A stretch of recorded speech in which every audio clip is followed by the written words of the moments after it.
We're back with another episode of the Inspiring Women in CX podcast, a series dedicated to real talk conversations between women in customer experience and technology. For Series 8, we're raising the bar, pushing boundaries, sparking bold ideas and challenging the CX status quo. Expect fresh perspectives, fearless discussions and a celebration of women driving change in our industry. I'll be your host, Claire Muscat, and in today's episode, I'll be talking to a seriously super lady from here in the UK. With 25 years of experience in customer loyalty, shopper activation and MarTech, she's spearheaded business units driving CRM, sales growth and customer success metrics. A master of customer strategy, cross-functional collaboration and cultural transformation, she's dedicated to making business more human. She's recently authored You've Got the Power, 6 Principles for Business Success, and now works as a consultant, helping companies craft customer-first solutions that drive lasting impact. Allow me to introduce you to today's inspiring guest, Claire White. Hi, Claire. Hi, Claire. Thanks for having me. Oh, welcome to the Inspiring Women in CX podcast. It's an absolute pleasure to have you with us today, and I'm sure our listeners are going to absolutely love the conversation we're going to have focusing on customer and employee experience today and the link between those two. So let's jump right in there, Claire. I'd love for you to tell us a little bit more about your career history and how you ended up where you are today. Well, I've had a very wiggly career. And I think, like a lot of people, when you go to university, I was very lucky, went to university, but I had no clue what I was going to do. Not one idea. And after university, I went and worked in horse racing, passion project for 3 years. Oh my God, this is sounding so like me. Exactly. And we're both Claire with no I. Claire and I, yeah, the shared Claire history. Claire. Yeah, so I then found myself working in a field marketing business, and I literally just fell into it, really. So I've always been passionate about customers and also retail and shopping. I'm a great consumer. So working for this company, it was a shopper activation and field marketing organization. I was leading teams of people up to 150 people, I think was my biggest team. So really learning and understanding about how people operate, how they're motivated, and what drives them. Everyone is so ultimately, unique. And I was leading big kind of blue chip companies like P&G, Microsoft, Disney, Miller Brands, leading the strategy for those accounts and leading their experience with our organization. So this is where I kind of became introduced to customer experience. And we're talking about kind of 20 years ago. So back then, customer experience was vastly different from what we know it today. And people didn't really know what it was. People weren't really talking about it. Yeah, it wasn't really a thing, was it? It wasn't a thing. I remember those days, aging ourselves here, Claire, but... Yeah, I mean, it was fascinating to see how customer experience has developed. I then moved to another organisation which had a marketing channel that we operated for Sainsbury's and Morrisons, so 2 of the biggest retailers in the UK. I remember when I was at Sainsbury's, we were a client of yours. Yeah, exactly. And it was a new technology at the time for the UK. It was cutting edge in terms of engaging customers. And I was leading the relationships across probably 12-year periods, working with these organizations and working on their experience with our organization, but also the experience that their customers had with our channel. So everything we did, we had to think about the end customer and the experience that they were going to have. And this just really reignited my passion for customers and thinking about how as organizations we have a responsibility to make the experience as positive consistently as possible. And particularly nowadays, I think CX has become, we talk about it as a differentiator. The organisation I worked for was really about driving customer loyalty. And I think we could have a huge debate about whether that exists or not today. Definitely. But I think customer experience has become the the critical element that an organisation can do and focus on that will put their organisation above the competition when it comes to deciding where they want to shop. So that was kind of my career journey for CX. Mm-hmm. But part of that journey, and I know you know about this, was my leading culture transformation in the last organisation. We were going through a period where the business wasn't performing well, our clients weren't happy, and ultimately our employees weren't happy. And I was one of them. And we went through a huge transformation over probably a period of 4 or 5 years. And culture isn't something you ever stop focusing on. And it's something that I've become so passionate about. It's something that I now do to support my clients in my own business. So I set up my own business, Connected CX. It's October last year, but I think really focusing on it from January. So that feels like ages ago, but it was not that long. Not that long. And I think I created my business at the same time as I joined Women in CX. Yes. Yeah, so and you're flying now. Yeah, exactly. So it was a leap of faith for me. First time that I've had my own business, but being passionate about people, so not just customers but employees. That is what underpins my business. It's about helping organisations be more human and helping them to focus more on the experience their people have, customers and employees, with their organisation. So quite a long-winded way of saying I'm here today because I've had a really diverse journey, and it's just made me more passionate about people. Yeah, no, I love that. And what an epic story to share. And you've seen so much, right? Like you said, operationally, from an account relationship point of view, from being the leader of a huge team, right through to executing cultural change. Like that is, I'm sure, really well prepared you for what you're doing now, and hence why you are so busy with clients now in your new business. So just zooming in now onto this topic for today, which is the link between employee and customer experience. And obviously I got to attend the masterclass that you ran in the community. Definitely one of my favourites so far. So I know you've got so much to share with the audience today. But it's well known, isn't it, that there's a lot to suggest that happy employees are more likely to deliver better customer experiences. I think that's well accepted and well understood now, isn't it? But are there any specific strategies or practices that companies can implement to ensure good EX translates into a positive customer experience? Yeah, absolutely.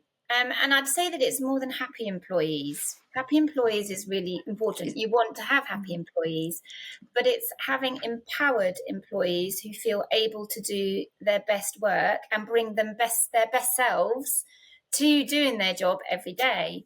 And when we think about customer experience, you think about all the frameworks. We talk about start with data. We talk about understand your customers and understand the experience that they're having with your organisation. And I would say it's no different for employees. So when we're thinking about strategies to employ that are going to drive an improved customer experience, start with understanding how your employees feel about working in your organisation. I think I've experienced being in an organisation where you get a global survey that comes out once a year. It will ask you lots and lots of questions about everything to do with the organisation. You answer it, and you're not always sure what happens once you've answered that survey, because as an employee, you don't necessarily feel that anything changes. And I think when we talk about CX, we talk about using lots of different channels to understand how your customers are feeling and the sentiment, as well as surveys and feedback. And I'd suggest that it's probably quite important that businesses seek to understand consistently how their employees feel through different forums. And if you've seen my webinar, you'll know that one of the approaches that we did in the last organisation was having an employee forum, an employee committee, if you like, who were there to listen to and have a voice for leadership to listen to. And it really made a huge difference. So I think start with the voice of employees, understand how they're feeling, and think about how you can improve their experience. Because ultimately, having employees that show up every day feeling like they are trusted and empowered to do their job, and that they can do that without fear of retribution, is really, really important. And that's how you're going to drive a really good CX. So that is definitely one way I would suggest. I've actually written an ebook recently which outlines 10 factors that businesses can employ to really improve their employee experience. I'm not going to go through all of them now. You'll be relieved to hear. Well, we can definitely leave the link for it in the show notes, though, if you want to if you want to read it all, listeners. Absolutely, I think definitely let's do that. When we're talking about employees feeling empowered and trusted, psychological safety is a bit of a phrase that's been bandied around for many, many years. Psychological safety doesn't mean being a nice organisation, in inverted commas. It means that employees are able to challenge safely. They're able to have conversations and embrace productive and positive conflict, because conflict isn't a bad thing. In organizations, you want conflict to get the best ideas, to get the best resolutions for your customers. Remember, we're talking about CX here. So having an environment of psychological safety is so important, and it needs to be led by the top. So leaders really need to be embracing feedback, embracing a collaborative culture, and embracing inclusivity in their organization. Because when everyone feels able to collaborate and be valued for their contribution, you're going to get the best results for your customers. An example I would suggest is when you've got issue resolution. So if you've got a serious customer complaint or something that's happening, your customers are complaining quite frequently, you need to fix that issue. And if you don't have a culture of collaboration, your cross-functional teams aren't going to work effectively and be able to resolve the situation as quickly as possible with the least amount of impact on your customers. And that's just one example. And I think having a collaborative culture that embraces psychological safety is really, really important. So those are just two. I could go on and on and on and on because there are many. We talk about leadership. I think it's really important that leadership lead by example, and drive the customer agenda, because when that happens, your employees are all going to kind of follow. So those are three very good ones. I was just thinking about some of the things that you discussed there, because like I'm always intrigued to know like what the best way to tackle EX and CX is. So I know there are some schools of thought that think, you know, EX is an HR thing, and we actually think about that quite separately from CX, and we think about the employee journey, let's say, and like kind of use very similar tools and techniques, as you said, to customer experience instead of measuring and monitoring. I think what was really interesting was what you said, you know, this once a year survey that comes out and nothing changes as a result, which I'm pretty sure is exactly how customers feel when they give you feedback and nothing actually changes. And for me, I found a really great way of kind of combining customer experience discovery with including employee listening within the discovery for your project or your program. And not just employee, but also stakeholder, and to employ those listening techniques to all three groups in order to define the problem statements or the opportunities or the challenges that are ahead. Because I think quite often what I find is a lot of the pain points that customers are experiencing are driven by, let's say, policy, procedure, process, systems, technology issues that employees are encountering. Exactly. And a really good technique that I think really supports that kind of cross-functional collaboration is how, for example, with things like journey mapping, you involve the frontline employees that are delivering that service or customer facing in doing those kinds of activities. Because I think the other challenge is when you're trying to change anything, when you're you've heard me say this a million times, but transformation it can be a problem rather than a solution when it comes to customer experience. Is like the bigger the changes you propose, the greater the resistance you're going to face, right? So by involving employees in defining what the problem to solve is, what the solutions potentially are, and how we can resolve a customer pain point, let's say, by better supporting employees, you change the culture by doing those kinds of activities. So I think I'm always a bit worried about, culture initiatives. You've got your vision, you've got your values, and then it's some kind of communication cascade. But the risk to that is it just becomes expensive words on a wall, maybe a Big Four consultant has helped you to define, but it doesn't become part of who we are and how we operate. Whereas if you're talking about being a collaborative cross-functional organization that's there to support customers first, actually those kinds of activities demonstrate through action that is who we are, and being able to maintain those practices on an ongoing basis, embedding those things into HR processes. So I don't know, recruitment, reward and recognition, performance management even. Sorry to interrupt your listening, but I just wanted to take a moment to tell you a little bit more about Wix. We're the world's first online membership community for women in customer experience. Our mission is clear, and that's to unleash the power of women to lead the future of human-centred business. Working in CX can feel lonely at times. We're often single-handedly trying to change the way organisations think and behave about customers. On our paid platform, you can discover a vibrant tribe of fellow female professionals, find support from knowledgeable peers, learn best practices from experts and practitioners, and be inspired to up your game through leading-edge CX and EX thinking. If you feel like you aren't making enough progress with your CX objectives, are unsure about what your next move looks like, or are struggling to achieve your career ambitions, you're not alone.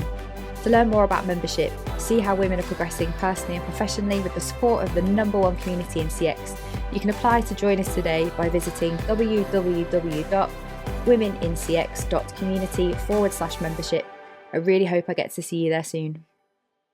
And I think the other important point was, that connection between leadership and employee experience and customer experience, because I think quite often the employees are picked off then as like this group of people that need to change where that's why I said kind of listening to stakeholders and understanding the leadership voices, is that change has to be seen to be delivered in behaviours, different behaviours from the leaders, by the managers. If the employees are being asked to change or do things differently or put customers first or whatever the word of the day is, but they don't see that echoed in, not just their working practices like reward and recognition and performance management, but they need to see their bosses leading by example and being the ones to celebrate when it's, I say working the way it should, or, like customers are being genuinely supported, or those magical moments where somebody has, made that additional effort to ensure that a customer leaves happy or a problem is resolved. So I think I echo all of those points as well. And just to pick up on a few of those points actually and expand on them. So absolutely involving frontline teams when you're doing anything like journey mapping or anything that's going to involve the customer. But I would also say back office, because we're also thinking about systems. What systems are problems that they're having? And actually, having that insight in the room, I think is important as well. 100%. Sorry, I think I didn't mean just customer facing employees. But you are right, and thank you for picking that up, because I think it's a lot of the problems that customers and employees experience aren't necessarily front stage issues, are they? Quite often they're backstage. So thank you for calling that out specifically. I totally agree. No, that's right. And I think, when we talk about leading by example, it's actually one of the points of the 10 critical factors that I've identified is making sure that you do your values underpin behaviour. So you talked about behaviour, and actually it's all very well having these values up on the wall that look great, but if it's not driving the behaviour in the right way, then it's not achieving anything.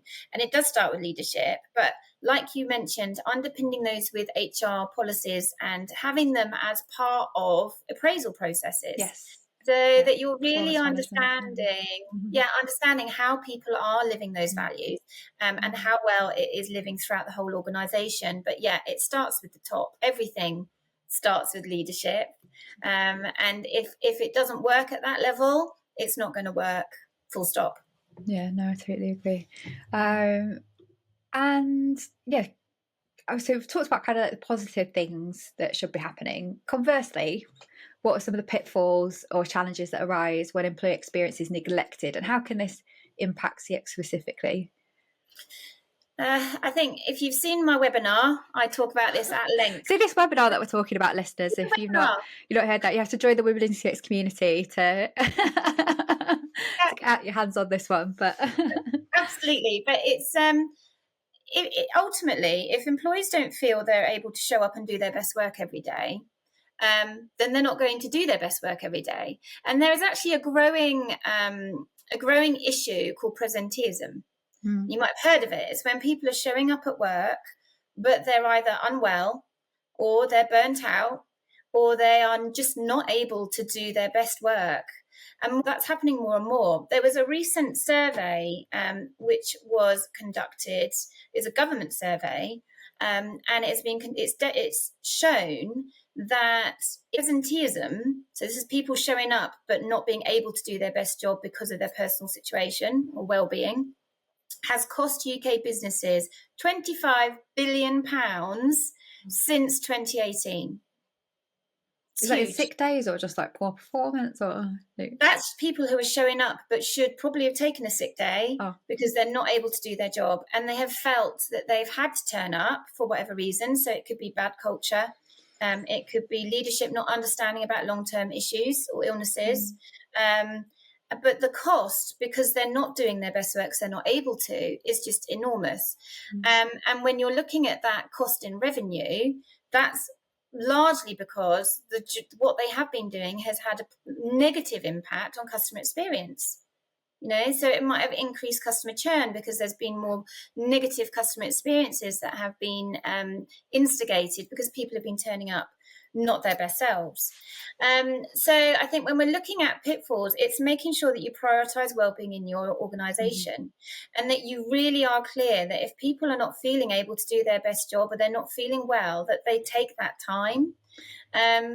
It's really, really important.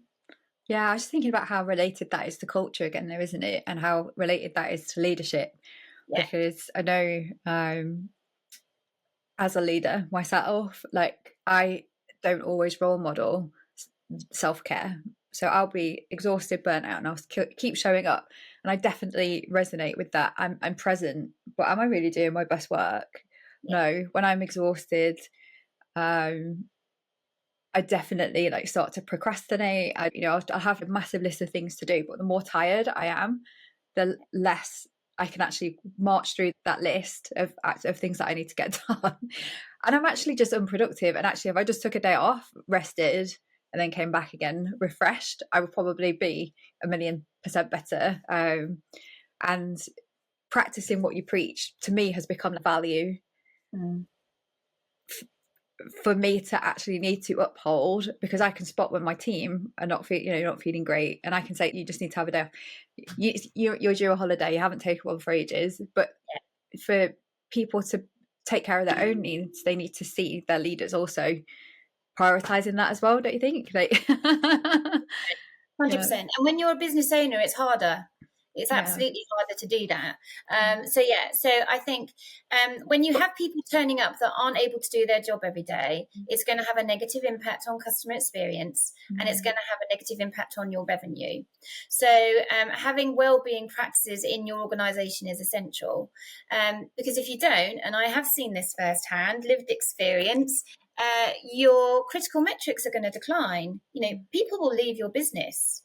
Employees who are valuable to your organization will leave because they're not happy, and the business isn't doing well, and employees are feeling not great about working in your business. And when you have that, when that starts to happen, everything else kind of declines, because you then have costs to recruit, costs to train, and that's taking people who should be doing their day job off to train new starters, that's going to have an overall impact on their well-being, because they're going to be put under more pressure to still deliver on their day job whilst training up new employees. And the list just goes on and on and on. It literally is a vicious circle. And what eventually will happen is your critical customer metrics will decline. You'll start getting poor reviews. There'll be more firefighting. So actually not prioritizing your employee experience will have a significant impact on your overall business, your profits, which obviously everyone needs profits. It's what large organizations focus on significantly, particularly if you've got shareholders. And it's basically a false economy. So I think organizations start needing to prioritize their employee experience, because when you do, the harsh reality is it can result in declining business. And you might think that is kind of scare tactics, but I have literally seen this happen in organizations. So yeah, you're definitely not alone. So just now, kind of bringing this back to your personal story, was there any particular barrier or challenge you overcame to become the woman that you are today? Could be personal or professional, whatever you wish. I would say there's one is you can't achieve perfection. Yes. No such thing. There's no such thing, but it's something I still battle with. But I probably realised maybe 5 or 6 years ago that constantly striving for perfection was having a negative impact on me, but also on the people around me, particularly as a leader in an organisation. It doesn't exist. I'd love it to, but it really doesn't. So I think reminding myself, I still need to remind myself every day, but I would say that was a huge barrier for me to overcome. I would also say that not realizing I don't compare yourself to other people. You're compared to classmates when you're at school. Well, I was, certainly. And I think it was something that was really detrimental, because it then became a learned belief. So then throughout my career, I've always compared myself to other people. But all that does is make you miserable and make you feel like you're not good enough. So I would say that was the other huge barrier that I've overcome, which is to realize that I'm unique. I bring a huge amount of value to people in my life, professionally and personally, and then that is enough. So I think those are probably two of the biggest barriers that I've overcome. Yeah, they're brilliant ones to resonate with me for sure. I'm sure will resonate with a lot of the audience today as well. And just before we come to the close of this podcast today, how has being part of a community impacted your personal, professional journey? Oh, hugely. And I would say being part of Women in CX has been one of the brightest sparks, I think, of my career, because and I think I've spoken to you a lot about this, networking in the corporate world, I'd turn up and it would be quite competitive. People weren't really bringing their unique selves, their authentic selves. People were always quite guarded, and everyone seemed to have an agenda. So coming to Women in CX, I think my first real experience was with the conference last year, and being in a room of women who were all there to support each other, share advice, because a lot were business owners and had been on a journey themselves. And obviously I was just starting out, so it was invaluable to me. Making connections. I even found a mentor with Women in CX. Has been just an incredible experience. And whilst my business has become really busy over the past 3 months, I feel terrible because I've neglected Women in CX more than I wanted to. I will be back. But I can't say thank you enough. It's been an amazing experience. Well, I say, but you've done a masterclass, you've now been on the podcast, you've written for Women in CX as well, had an article published, so it really had a lot of focus on raising your profile, and now we see you everywhere on LinkedIn. And don't worry if you're not as active on the platform. That's the dream situation, isn't it? You arrived wanting to start a new business, and now you've had some support, you've had some mentorship, you've taken part in some initiatives, and now you're so busy you haven't got time for us anymore. That's, I'd say, a good result. I'm happy for that. I will be back. I just need to navigate where it fits in with my busyness. Yeah, well, I was just thinking, listening to you, there's an opportunity that we've got in Women in CX Consulting House for a project we're working on for some EX, CX and culture work, but it sounds like you're too busy, so too busy for big projects. So just to round off then, is there one particular top takeaway or piece of advice you've got for our podcast listeners to take away from our conversation today? So I think when it comes to EX, it absolutely has an impact on your customer experience and the experience they have with your organisation. And I truly believe it starts with data, and it starts with understanding deeply how your employees feel about your organisation. And I think failing to really do that and do that well can have a negative impact on your business. So I would listen and properly listen to what your employees are saying consistently, take it on board, and really importantly, make sure you do something with the feedback and tell them about it. Yeah, I think it's that 3 steps, isn't it? So everybody does a quantitative survey. How do you take the outputs of that into qualitative scenarios, either focus groups or committees or listening groups?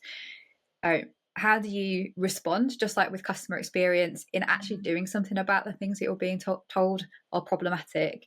How do you involve employees in the process of defining the solutions? Yeah. So working cross-functionally and collaboratively, and then how do you communicate back what actually changed as a result in a tangible, measurable way? Yes. I think that's kind of 5 of the key points we talked about, didn't we, throughout this conversation? So I think that would, for me, be my top 5. So thank you so much, Claire. It's been awesome to have you on the Inspiring Women in CX podcast. It's been an inspiring journey, given that you only joined in October and just started your new business and, you know, really knuckled down in January, not even a year on, and you're absolutely flying. So it's been a privilege to watch your growth, and very excited to see what happens for you next. Thanks so much, Claire, and thanks to Women in CX for everything. And thank you for everybody who listened or watched wherever you are too. We'll see you next time. Bye for now. Bye, Claire. Bye. Bye. Thanks for listening to the Inspiring Women in CX podcast with me, Claire Muscat. If you enjoyed the episode and you don't already, please do drop us a like and subscribe to our channel. The bigger the following, the bigger the impact we can create in our mission to amplify the voices of women working in CX and technology. Well, that's all for now. See you all next time.